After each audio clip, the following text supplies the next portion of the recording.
in the House? We have listed 4 questions that are directed to your ministry. I will therefore proceed to invite the Senator for Kitui, the Honorable Enoch Wambua, to ask question number 034.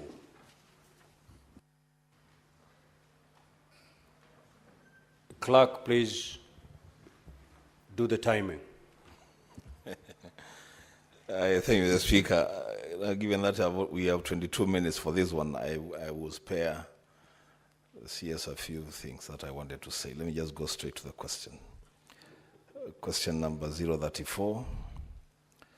One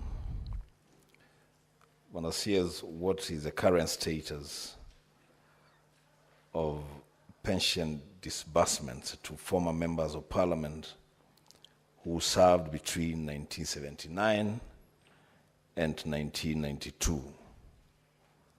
B, has the National Treasury undertaken any review or adjustment of these pensions to ensure they remain fair and sustainable, considering the rising cost of living and inflation over the years?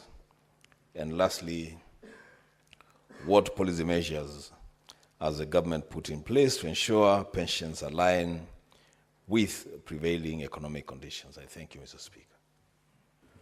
Honorable CS, you may proceed to respond, bearing in mind that we have received a copy of your response, and therefore, if you may paraphrase, we are necessary to save on time. Proceed, Honorable CS.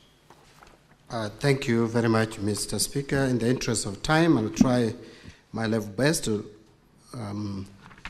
paraphrase and summarize my response without losing content. Now, I rise to address a question that was raised by Senator Enoch Wambua that is question number 034. Regarding pension disbursement of former members of parliament who served between 1979 and 1992.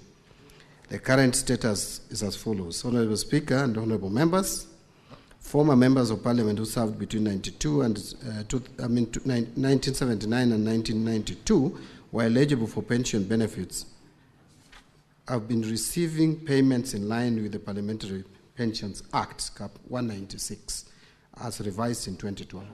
And this revision significantly enhanced their pension entitlements by adjusting the actuarial factor from 1/600 to 1/300.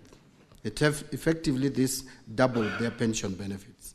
And as a result, these former members of parliament received a revised pension lump sum and an adjusted monthly pension following the implementation of this Section 8.2 of the Cap 196, revised in 2012. But there are also further efforts to review the pensions which have been guided by the recommendations of a Kiumi Tribunal, which was appointed by the Parliamentary Service Commission to review the terms and conditions of the service for members and staff of Parliament. To implement these recommendations, several legislative attempts have been made. So there have been several attempts to amend the Act to accommodate the Kiumi recommendations, which was recommending at least a living pension of $1,000 per month. There was the Parliamentary Pensions Amendment of 2019, which the bill which lapsed in January 2019. Then there was another Parliamentary Pensions Amendment Bill 2019, sponsored by Honorable John Mbandi, was MP then, and this was rejected on 24th of September 2020 following presidential reservations. It was passed by Parliament but rejected by the President. Then there is the Parliamentary Pensions Amendment Bill by Honorable John Waluke. This is the bill in 2023 to implement 100,000 minimum pension. However, it faced opposition first from the National Treasury, which raised concerns about fiscal sustainability, and of course the SRC, which also deemed the proposal unconstitutional. The Parliamentary Service Commission recommended further consultations with stakeholders. So those three reasons made the bill not to see light of day. So in light of these concerns and presidential reservations, the Parliamentary Departmental Committee on Finance and National Planning recommended the rejection of the bill in its entirety, which was done. Now, review and adjustments to ensure fair and sustainable pensions, as has been asked by the honorable member. I wish to report that National Treasury has undertaken several measures to ensure pensions remain fair, sustainable, and responsive to the rising cost of living. And these include implementation of the Pensions Increase Act, Cap 190, which since 1st July 2005, pensions have been reviewed every 2 years with an increment rate of 3% to help pensioners cope with inflation and rising living costs. Number 2 is actuarial valuation of public service pension scheme. Regular actuarial assessments are conducted every 4 years to evaluate pension liabilities, funding levels, and sustainability. The other one is a comprehensive actuarial review is currently underway to ensure the long-term financial stability of the pension system. Legal reforms to strengthen the pensions framework. The government is implementing legal reforms to align public service pensions with our constitution and recently formulated national retirement benefits policy. These reforms seek to create a more equitable, transparent, and robust pension system while ensuring fiscal sustainability. Number C, the policy measures to align pensions with economic conditions. Honorable Speaker, to protect pensioners from economic shocks and inflation, the government has implemented the following key policy measures. One, we have increased tax exemptions on pension contributions from 240,000 per annum to 360,000 shillings per annum. What that simply means is that previously, before December 27th, when we passed the Tax Laws Amendment Bill, every month pension up to 20,000 shillings per month or 200,000 per annum was exempt from tax if you contributed to a pension scheme. Now that has gone up to 30,000 shillings per month. This adjustment not only helps mitigate the effects of inflation, but also increase employees' disposable income, reduce payee liabilities, and promotes a stronger savings culture. This is one of the provisions in the Tax Laws Amendment Bill, which is now an Act of Parliament, that was very progressive, and we encourage Kenyans to support, and fortunately it was passed. The other one is tax exemption on pension benefits.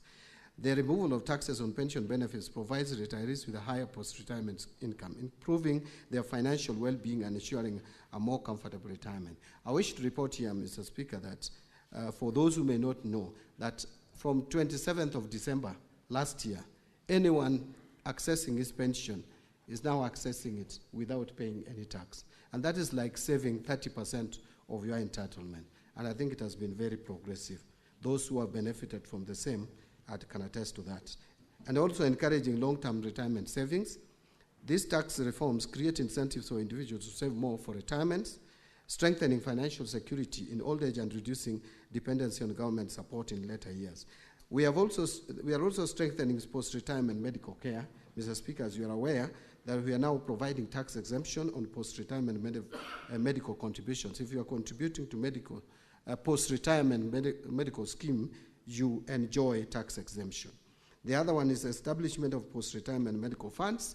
Treasury, through Circular Number 9 of 2024, authorized pension schemes to set up dedicated post-retirement medical funds, ensuring retirees have access to affordable and sustainable healthcare solutions. And Mr. Speaker, I'm sure you're aware that even Parliament is presently in the process of setting up this fund to take care of retired members of Parliament in their medical needs when they retire. And this is to all public servants. Development of an end-to-end pension administration system. The government is investing in a modernized pension administration system that leverages advanced technology to improve efficiency and scrutiny.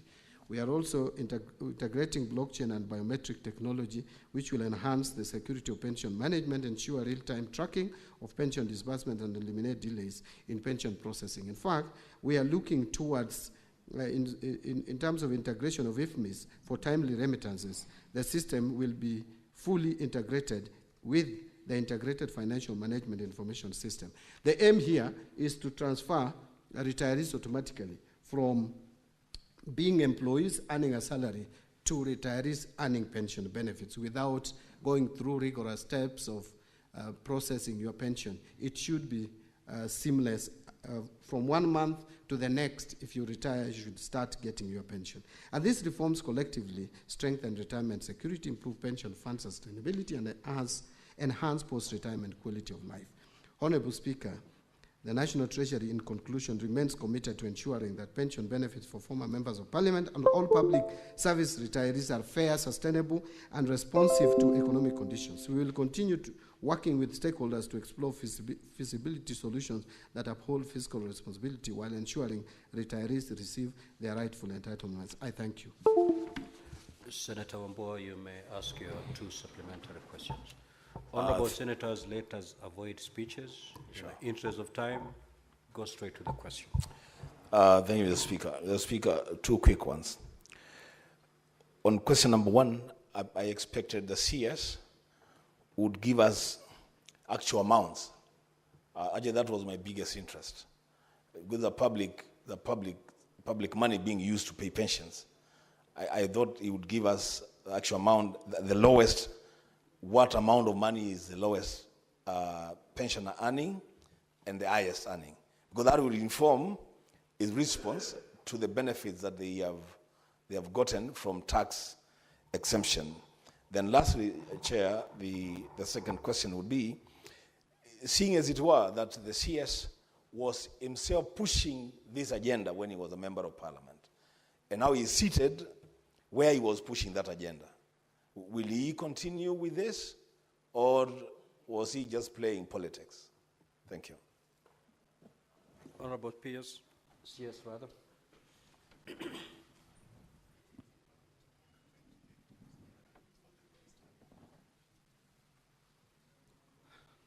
Thank you. On actual amounts that these members earn, I may not have the actual figure, but I'm told the lowest is in the region of about 28,000 shillings per month. It is fairly low, and that is why there was a recommendation from the Kiumi Commission to push it up to a living pension of at least 100,000 shillings per month, or 1,000 US dollars per month. It was, I think, put in US dollar terms. But this, I want to repeat again, that you can only be able to change it if you amend the law, because the law as it is, you cannot change the actual amounts that these honorable members or former members of Parliament earn. In terms of the CS pushing the agenda, yes, I pushed the agenda as a legislator who has the powers to legislate. Now I don't have that power. That power is with members of Parliament to push for legislative amendment. I can only propose to Parliament for an amendment, but I think this is a matter that Parliament is well seized of. Parliamentary Service Commission is there, which is concerned with the welfare of members, both present and former, and if there is supposed to be any adjustment on pension entitlement to former members of Parliament, the right people to push for that would be the Parliamentary Service Commission and members of Parliament. Thank you. Senator Fomeru, the Honorable Gathuri Murungi. Honorable CS, just note down those questions, because I'll be calling upon a number of senators so that you can respond to them at a go. Thank you, Honorable Speaker. Honorable Speaker, the last time the CS was in this House, I raised a question concerning former councillors. You can see issue about the pensions and gratuity and honorarium is really recurring every time. So you tasked the 3 committees of this House, the committee, JLAC, Labour, and Budget and Finance, and the National Treasury, to sit down and come up with a legal framework to facilitate the payment of honorarium and monthly pension to former councillors. So, Mr. Speaker, the 16 days you gave have lapsed. So I was, because the CS is here, I was looking at all the 3 chairs, none of them is in this House, because he is also party to this issue, whether maybe he can give a word on how far they have gone with that discussion on the legal framework, because that is what he said, that is what is lacking, so that he can release the money to the former councillors. Thank you, Honourable Speaker. Senator Boni. Mr. Speaker, my question is on policy. There is a member of parliament from Bungoma who served 4 terms. But after serving 2 terms, it was interrupted. He started enjoying his pension. Then he came back, served another 2 terms. Now when he's gone back, he's unable to enjoy pension of 4 terms. Is it the policy of the government that such a member of parliament should be denied to enjoy pension of 4 terms? Instead, he's being referred to the first 2 years, first 2 terms, Mr. Speaker. The Senate Majority Leader. Mr. Speaker, a quick question. I have on my phone messages to the effect from the people that send me to this house, that when will the minister stop this practice where when public servants retire, they have to spend the next year 2 to 3 years chasing their pension file at Bima House. Mr. Speaker, many of them retired teachers, doctors, public servants. I have seen from the response of the minister that they're actually inputting an integrated blockchain and biometric technology.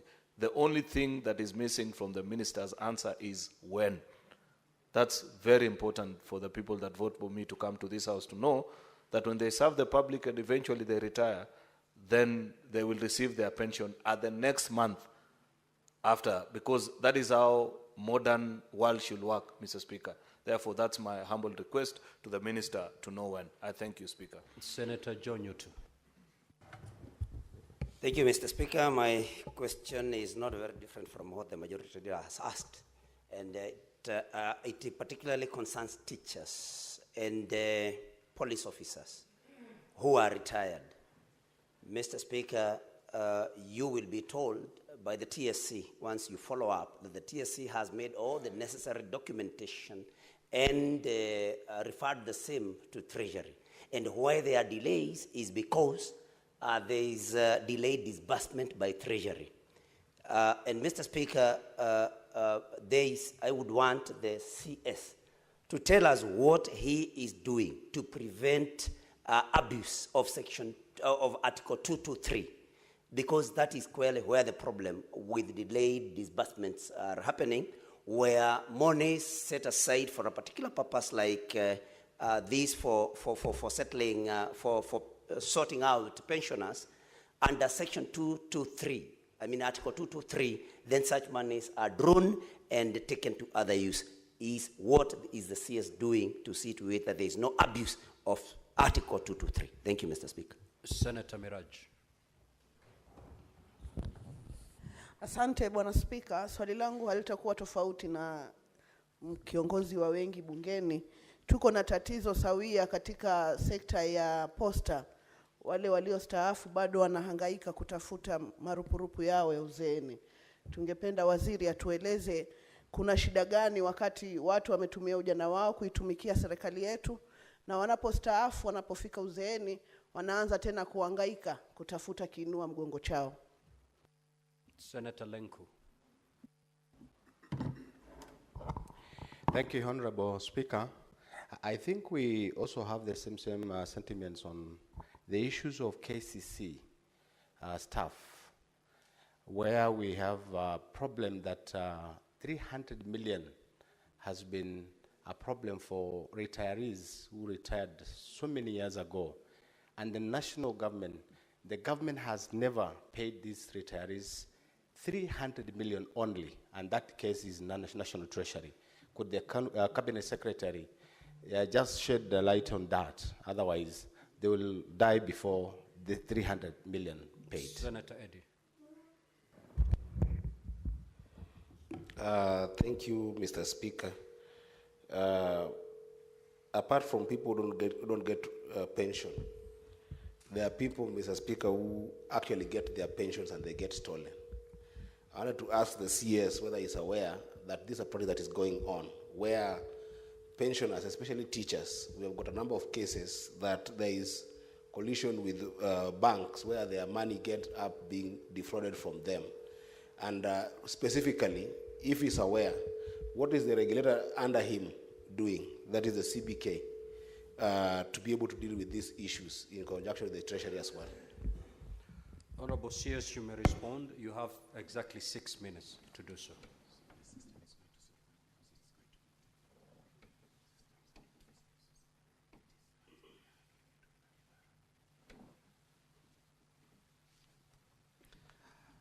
Thank you, Mr. Speaker. I don't know whether we will still address question number 048, because it's like we are the supplementary questions to the question. Those that you feel will be answered through your response to question number 048, you need not respond to them now.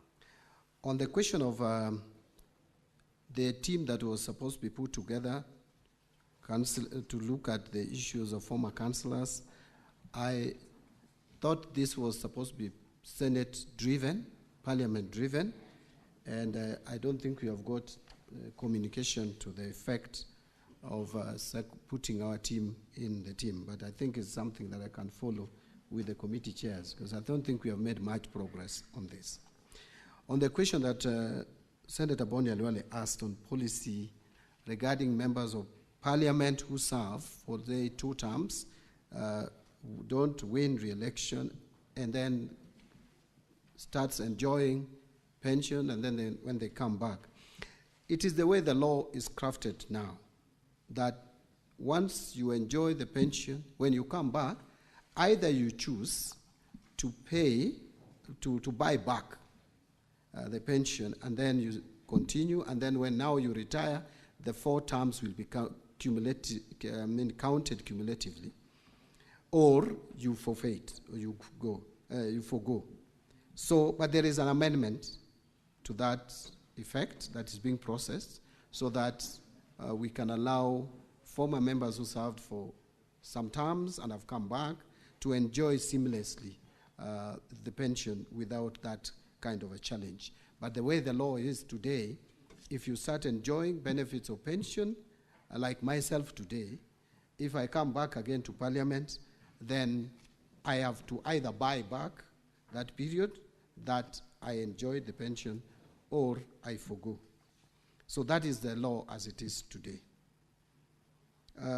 Majority Leader, I agree with you that there has been challenges in terms of when pensioners leave employment and get into pension, they wait for too long to get their pension because of system challenges, but there are also other issues around delayed payment of pension, some of which is with those agencies or ministries where they're working, where you find the processing of files become a challenge, that files are lost, members move from one office to the other.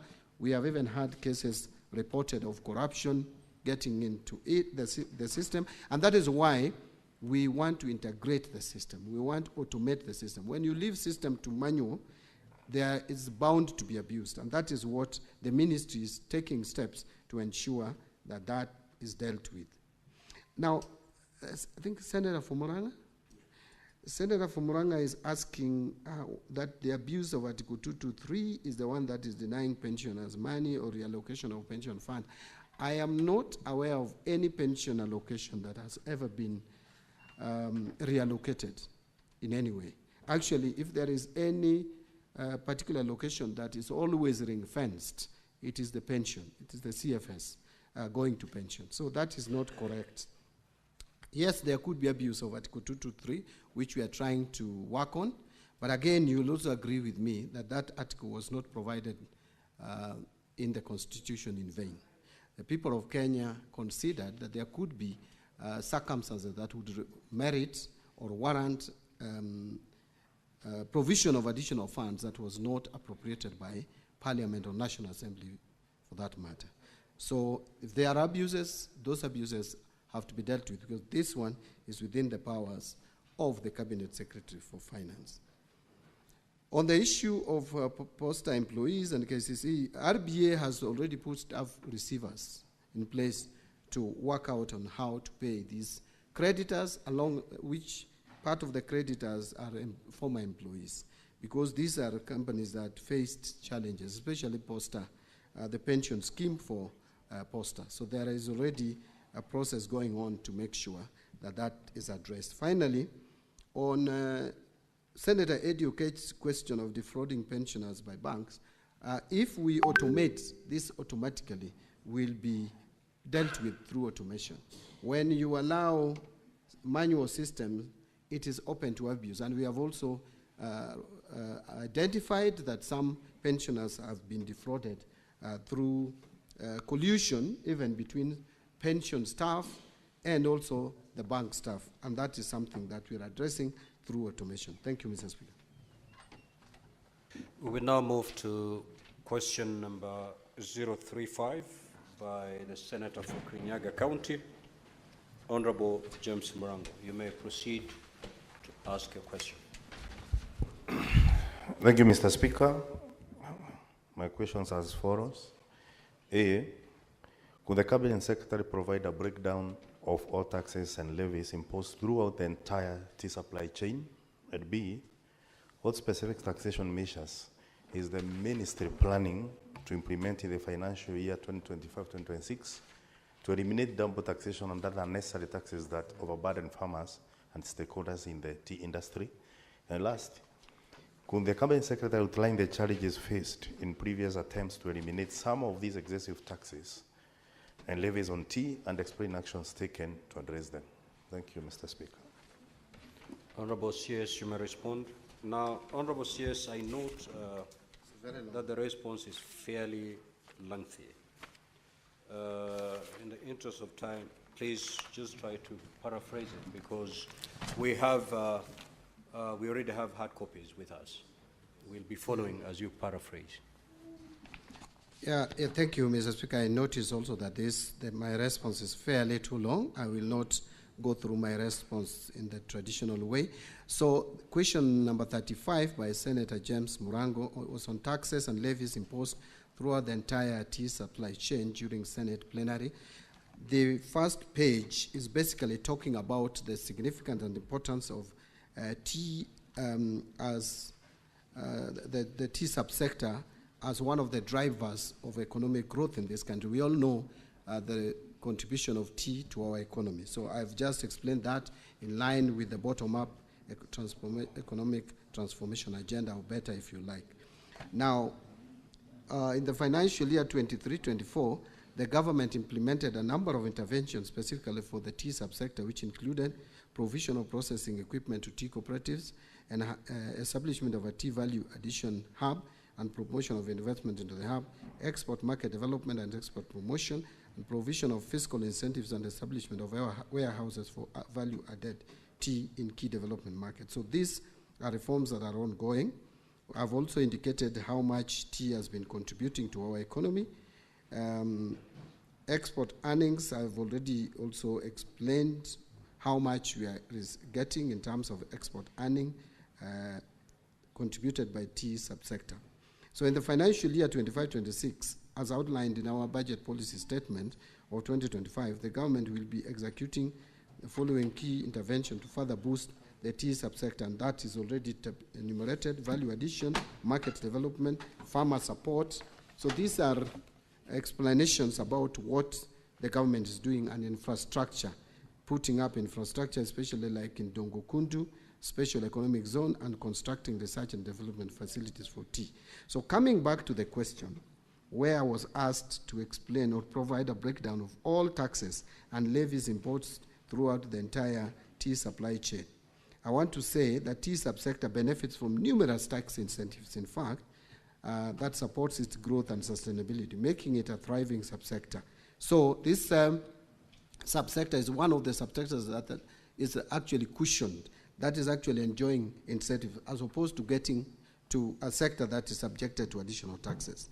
So there is no VAT. I've just explained some of the exemptions or tax incentives, especially on VAT. I have said that there is no VAT charged at this level, at the farming level for tea. There is no VAT on inputs such as fertilizers. There is no, there is agricultural services are exempt from VAT. Agricultural farming tractors are exempt from VAT.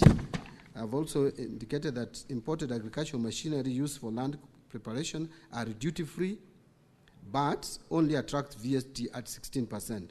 Railway development levies at 2%. IDF is at 2.5% of the customs value. Tea processing, 100% investment deduction by tea factories located outside the cities of Nairobi, Mombasa, or Kisumu are also exempt. In fact, I think we should now add Eldoret and Nakuru, although there is also a thinking that we should remove this requirement at all of only cities, because cities are becoming many, and again, we feel it is unfair to the cities. Machinery used for tea processing is currently duty-free under EAC common tariff, external tariff. Income of an entity, including tea processing factories, are charged corporation tax at the rate of 30% like any other factory. Processed tea sold in the domestic market is subjected to VAT at 16%. Transportation services on unprocessed tea are exempt from VAT, and processed green tea is VAT exempt, and locally purchased tea for value addition before exportation is zero rated. Marketing and distribution. Under marketing, tea brokerage services enjoy exemption from VAT. Locally purchased tea for value addition before exportation is zero rated. So, Honorable Speaker, manufacturers of packaging materials locally for uses by exporters of locally produced goods such as tea and horticultural products import raw materials duty-free under the EAC duty remission scheme. Packaging materials of all goods, including packaging for tea, also attract 16% like any other. Imported packaging materials attract excise duty at the 25% of the excise value, but I will give the latest information about that. Various government agencies charges fees or levies for services rendered to producers or manufacturers. Now, but I want to just point out, Honorable Speaker, two things. That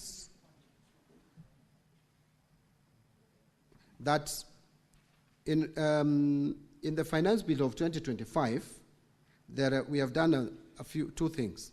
Number one, we are proposing to exempt packaging materials used for tea and coffee from VAT.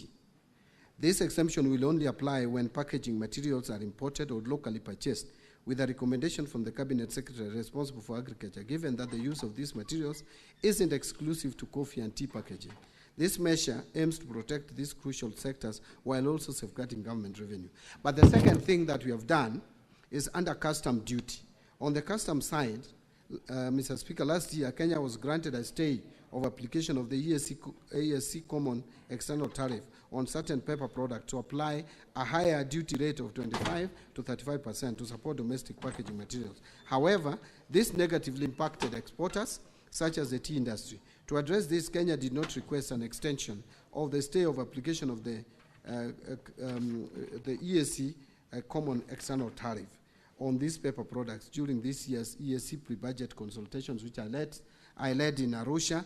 And actually now, Mr. Speaker, I want to report that we have gone back to the EAC CET rates of 10% like any other country in the East African region. On question number 35B, what specific taxation measures is the ministry planning to implement in the financial year 25-26 to eliminate double taxation and other necessary taxes that overburden farmers and stakeholders in the tea industry? I wish to respond as follows. I would like to clarify that there is no double taxation in the tea subsector. As regards to specific tax measures for the coming financial year, we are currently reviewing submissions from the public, but we have already reviewed the submissions from the public anyway. I think this answer should be amended to read that we have already considered and have just read some of the steps that we are taking to reduce taxation, which would support the tea subsector. So I have mentioned that the various incentives. I don't want to repeat them again. I want to go straight to 35C, Mr. Speaker. Could the Cabinet Secretary outline the challenges faced in previous attempts to eliminate some of these taxes and levies on tea and explain action taken to address them? I wish to respond as follows. While there may be challenges affecting the tea subsector, Honorable Speaker, the national government continues to extend numerous incentives to the subsectors outlined above. From consultation with the regulations at tea subsector, various actions by various government entities are ongoing to address the burden of the fees or levies in the tea subsector. Some of these measures include enactment of Tea Act 2020, which reduced the management fee payable by tea factories from 2.5% to 1.5%, thus saving tea farmers approximately 1 billion annually from management fee to Kenya Tea Development Authority.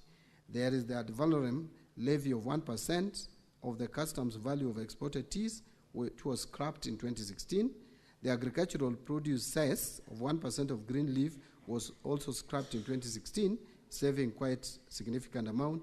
And since July 2016, the government replaced the levy scrapped with a government grant to fund operations of Tea Research Institute and Tea Board of Kenya, which support the tea industry development programs such as research in tea, trade promotion, and market development, amongst others. In conclusion, Honorable Speaker, Kenya's tea industry remains a vital pillar of our economy, supporting millions of livelihoods and contributing significantly to national development. Through the bottom-up economic transformation agenda, the government is committed to strengthening the tea value chain to ensure sustainable growth. I thank you. Honorable Senator James Morango, you may ask your 2 supplementary questions. Asante sana, Mstahiki Spika. Mstahiki Spika, swali langu la kwanza zilikuwa kwa takwimu waziri aweze kupeana zile anda na kondi zote ambazo zinalipwa na wakulima majani chai. Mstahiki Spika, nimeona amejibu na kusema venye serikali inafanya ambayo ni sawa, lakini jibu langu hakujibu. Mstahiki Spika, kulingana na nakala niko nazo, mkulima majani chai kutoka mbunge la kitaifa, kutoka serikali kuu mpaka zile za ugatuzi, analipa anda na kulipa kondi tofauti 42. Na nilipokuwa mwenyekiti wa kamati ya ukulima, tulikuwa tumekaa chini na kuwa tumeelewana kwamba serikali itajaribu kupunguza hizi. Lakini kwa sababu ambazo sijaelewa, waziri hakuziweka wazi. Kwa hivyo ningetaka kusema, Mheshimiwa Spika, kwa swali hilo sikuridhika na majibu ambayo waziri amepeana siku ya leo. Kwa sababu, Mstahiki Spika, nilikuwa natarajia kama ni taasisi ama halmashauri ya kuokota kondi, inaokota kondi zaidi ya 5 hapa. Ukiangalia halmashauri ya Nema ina kondi inaokota. Ukiangalia kama ni taasisi yafa kuna kondi inaokota. Ili tuweze Mstahiki Spika, kujibu swali hili na kuendelea mbele, ningeomba waziri anapoenda anijibu hili swali ili niweze kusema na asema. Swali la pili, Mstahiki Spika, ni kwamba katika bunge la kitaifa kuna nakala ambazo waziri aliweza kupeleka pale mwaka huu, ambayo ilikuwa ina kondi mpya ambazo zilikuwa zinafaa pia kutozwa wakulima kahawa. Mstahiki Spika, hiyo sheria bado iko katika bunge la kitaifa na niko na nakala hapa ambayo iliwekwa katika gazeti la serikali. Ningetaka kuuliza waziri, kilimo cha msingi kitawekwa kondi mpaka lini? Kwa sababu nchi zinazoendelea kilimo cha msingi akiwekangu kondi na anda ili mkulima aweze kunufaika na mazao yake. Asante sana, Mstahiki Spika. Honorable CS, you may proceed to respond. Mr. Speaker, I tried to put together some of the taxes that are and levies that are put or charged on tea, right from the farming level. I put a paragraph. The tea processing, I put a paragraph. Marketing and distribution, I also put a paragraph. If the honorable member has any other levies that need not to be there, I think the best thing to do is to recommend for those levies to be removed. But as far as I'm concerned, I have enumerated what I am aware of are taxes and levies on tea. I think he has talked about some amendment that is in Parliament to put some charges on coffee. Yes. Maybe you, Honorable Speaker, with your permission, you can explain again. You can come and repeat the question again. Mstahiki Spika, ukinipa nafasi nitamwonyesha waziri.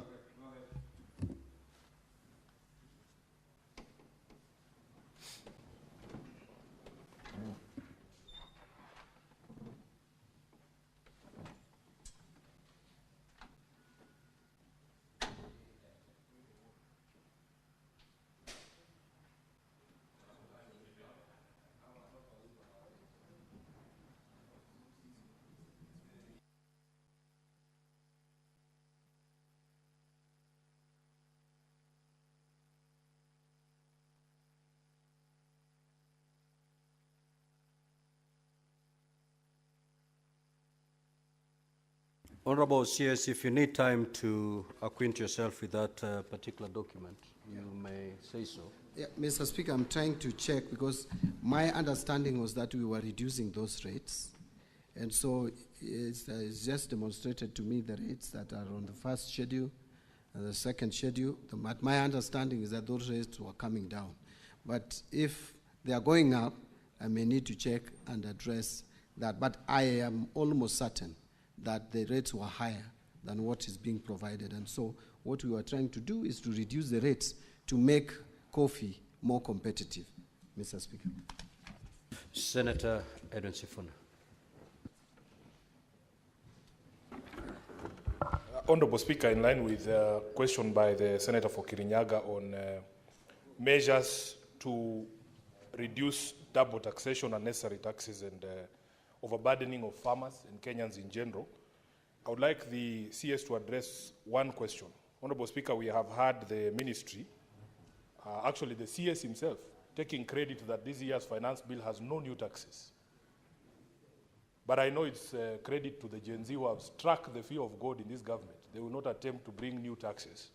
What are you doing about existing taxation, Cabinet Secretary, that you found, including the housing levy, the increase in pay, and VAT on fuel, that has seen the cost of taxes on a liter of petrol exceeding the cost of the product? I thank you, Honorable Speaker. Senator Mofai. Thank you, Honorable Speaker. Mine is a supplementary question. Says Treasury. Honorable Speaker, this country has witnessed for decades some grievous disparities in distribution of environments across the country. Talk of roads, talk of water, talk of industries and so forth. So as the minister in charge of the National Granary, is there any written policy that is supposed to guide you on how you are supposed to distribute the national environments? And I'm asking this, Honorable Speaker, on behalf of very many Kenyans. You find some areas have been neglected for decades. Other areas are endowed with better roads, water, and so forth and so forth. Is there any existing policy, for that matter, that a Kenyan can quote maybe from Tharaka or from Northeastern or from any other part of this country where there are no such kind of developments? What is it, what criteria do you use to determine where you are supposed to put up roads, where you are supposed to put up water, and so forth and so forth? Is there any existing policy for that matter? Thank you, Honorable Speaker. Honorable CS, you may, if in a position to respond to that question, you may, because it is not related to the primary question. The Senate Majority Leader. Mr. Speaker, I have a question to the Cabinet Secretary in regards to his response on page 6. Unfortunately, Minister, I'll have to tell you that none of these items that you have listed was done to the tea farmers. This is a topic very close to my heart, and therefore I know every single intervention that is done. In the fiscal year that you're referring to, 2023-2024, you have quoted in your response, Mr. Minister, that there was provision of processing equipments to tea cooperatives. It is now in this financial year that there's an attempt to put 3.5 billion shillings to support aging tea factories. And even that, I'm not sure whether the National Assembly Budget Committee will maintain it. So I'll have the minister check with his records and the people in the ministry whether any of this has been done, because to the best of my knowledge, there is no tea cooperative that was supported with this. With regards to establishment of this, what is calling Tea Value Addition Hub, construction is yet to begin of the common user facility that the government promised tea farmers in the country. And therefore, it will be important for the minister to let us know when construction of this common user facility will commence. There was a promise of R1 billion shillings to KTDA through its subsidiary Ketepa that this was going to be set up in Kericho. I do not know to this date, Mr. Speaker, when that facility will be available for farmers. The same can be said, Mr. Speaker, about Part C of his question, because it needs to be quantifiable. If the minister had given us the specific figure of how much that export market development the government committed to, we'd appreciate, because it is one of the interventions that we seriously need. Lastly, Speaker, just a comment to the Minister, because, you know, we are representatives of people, and when there's an opportunity, I appreciate that transportation of tea to factories is VAT exempted.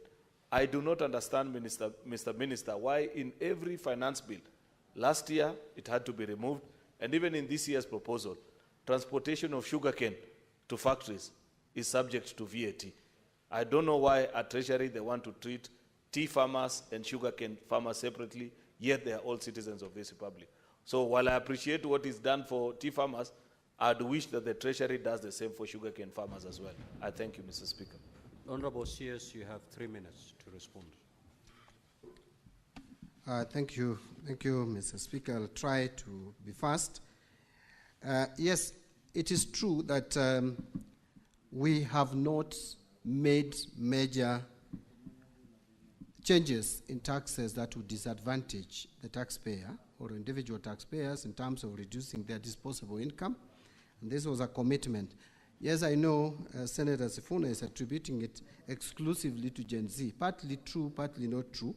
Honorable Senator Sifuna very well knows my stand on taxes. Even before I joined the cabinet or the executive, I am one person who does not believe that higher taxes would lead to more revenue or higher tax rates. And that is my stand. I've spoken about it. Maybe we share that idea with Gen Zs, but so it cannot be exclusively the Gen Z's ideas. And I think the government is also sold into the idea that now, where we have reached, we cannot go further to reduce disposable income.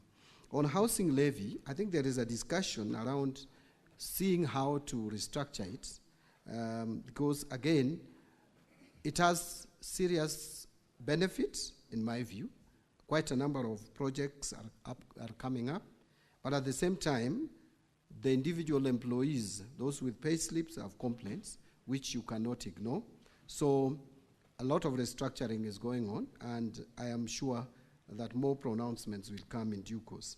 On the issue of payee, again, also we are looking, actually this financial year, when we were preparing the finance bill, we even did some simulation on how to reduce the pay as you earn. But what stopped us from implementing it with this finance bill, and I think we are going to consider it in the next finance bill, alongside the reduction of corporation tax or corporate tax from 30% to 28%, we considered reducing to 28%, was the failure by KRA to meet its revenue targets. And so we thought that as we carry along with the reforms at the KRA, we should not be doing too many things at the same time. First, let us see what the reforms at KRA, in terms of automation and in terms of making it efficient, is yielding to us.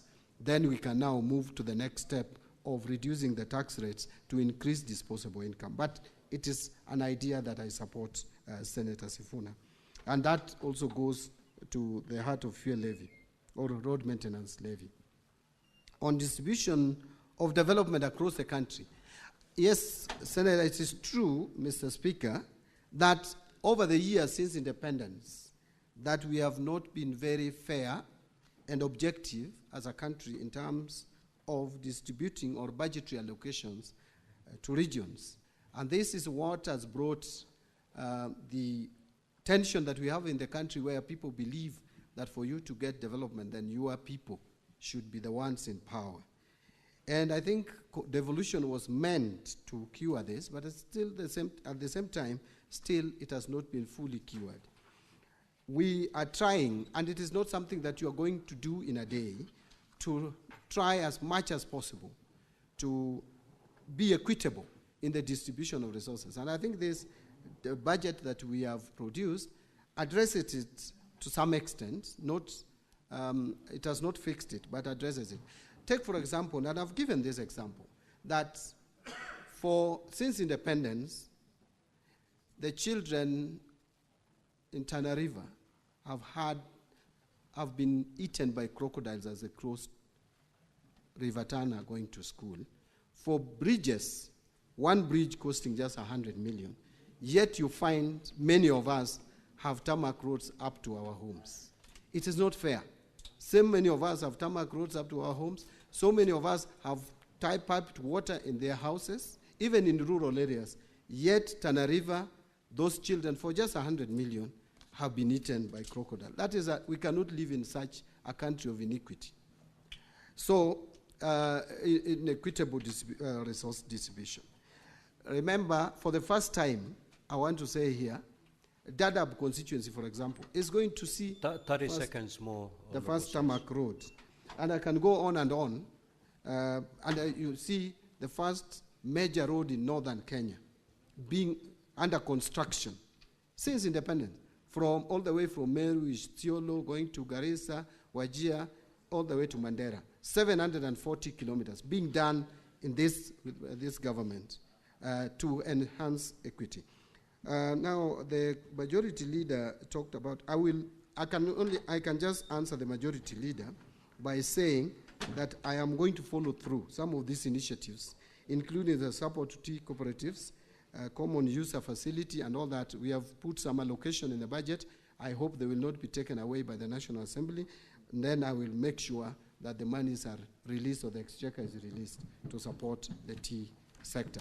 Thank you very much. We now move to question number 048 by the Senator for Kisumu, Honorable Tom Ojenda. You may proceed to ask your question. Thank you, Mr. Speaker. Yes, Deputy Speaker. Honorable Speaker, I'm very much aware that you are constrained by time, but you know, Mr. Speaker, when members are asking questions not related to the subject matter, as we come from areas that, you know, the best in the world, and under question to the CS, but when now we start digressing and we don't ask the prime questions, Mr. Speaker, then some of us will be lost. So, Mr. Speaker, can you give me a latitude just to ask him one question? So that... Honorable Senators, this is not for me to tell you. The standing orders are very clear. On, if you read Standing Order 51C, 7A and B, it's very clear that one, you need to ask one question, and that one question must be related to the primary question. Now, if you take to the floor and give us a speech, time doesn't stop running. For those who feel they have more questions to ask the CS on this particular subject, you can always post that question, and we'll invite the CS to come back. This should not be the end of responding to questions related to taxes on agricultural produce. Senator Tom Ojenda, proceed.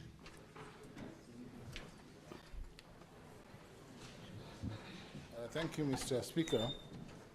Mr. Speaker, my question number 48 goes to the CS Treasury, CS John Mbandi. It's in three parts. Four parts. The first part, what immediate measures are being implemented by the government to address the extensive days in processing pension claims for retired civil servants of various levels, Mr. Speaker?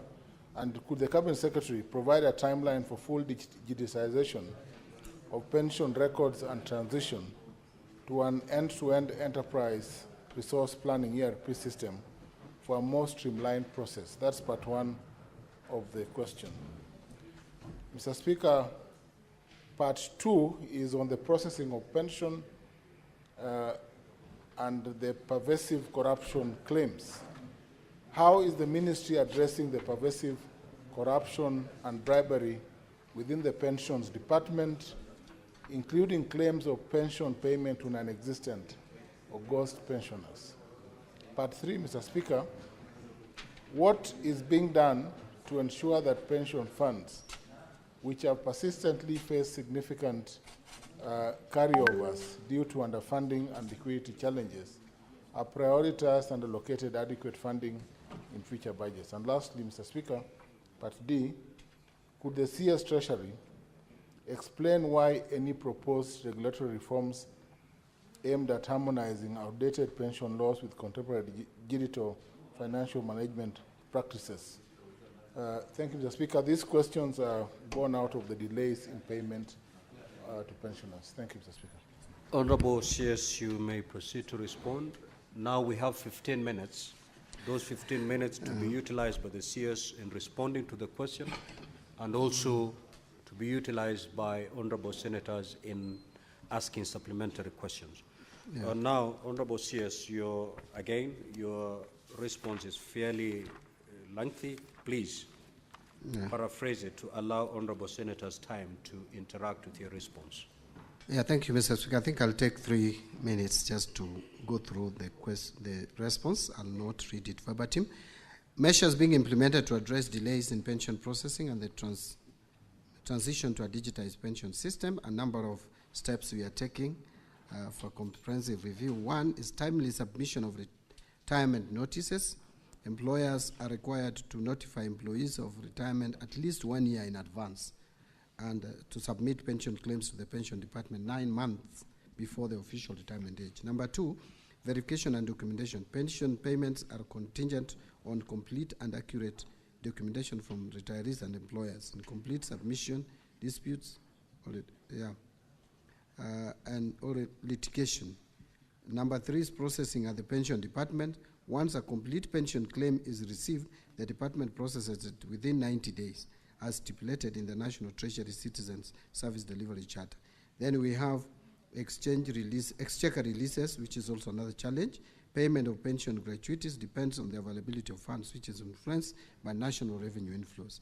So to improve efficiency, these are the measures that we have taken. One is deployment of pension officers to key MDS. So we have made sure that key MDS, like TSC and others, have pension officers. The National Treasury has deployed 18 pension officers to the Teacher Service Commission, for example, to expedite the verification and submission of the pension claims. Number 2, strict enforcement of early submission policies. MDAs are mandated to submit pension claims 9 months before an officer's retirement date. Number 3, system enhancements and technical support. That is, Pensions Management Information System is undergoing significant upgrades to reduce manual interventions and improve efficiency, and also enhance data security. Review of the pension legal framework is also being undertaken to align with the emerging needs and improve the sustainability and efficiency of pension payments. National Retirement Benefits Policy. The Cabinet has approved the National Retirement Benefits Policy, which was approved on 3rd November 2023. This policy aims to harmonize retirement benefits, improve governance, and enhance sector growth. Public awareness and sensitization is also ongoing, is also being conducted, workshops being conducted, and sensitization programs on retirement. Recruitment